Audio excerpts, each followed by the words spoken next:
സർവസൗന്ദര്യങ്ങളും നിറഞ്ഞ മാതാവായ കന്യകയെ, നിന്റെ പുകഴ്ചകളെ വർണ്ണിക്കുവാൻ ആർക്കു കഴിയും?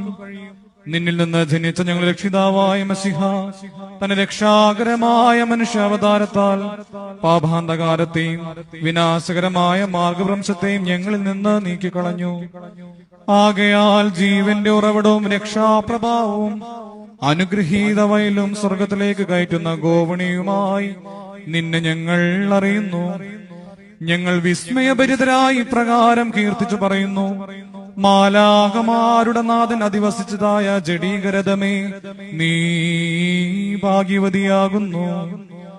അത്യുന്നതൻ എവിടെ നിന്ന് പ്രത്യക്ഷപ്പെട്ടുവോ, ആന്തരീയം ഉൾപ്പടർപ്പും പെട്ടകവുമേ, നീ ഭാഗ്യവതിയാകുന്നു.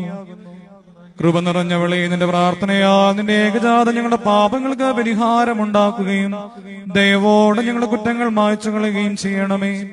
ഭൂമിയിൽ നിന്ന് കഠിന ശിക്ഷകളെ മായ്ച്ചു കളയണമേ. കലഹങ്ങളെ നീക്കി സമാധാനം പാലിക്കണമേ.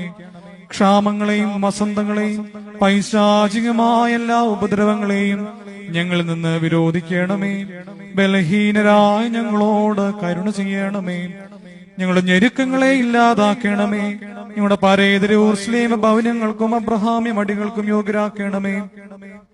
പരിശുദ്ധയായ ദൈവമാതാവേ, നിന്നിൽ നിന്ന് ശരീരമെടുത്ത പുത്രനും അവന്റെ പിതാവിനും പരിശുദ്ധാത്മാവിനും ഇപ്പോഴും എപ്പോഴും എന്നേക്കും സ്തുതിയും സ്തോത്രവും സമർപ്പിക്കുന്നു. ഹോശോ വബ്ഖോല സുബാൻ ലെവൽ മീൻ പാറക്കുമോ.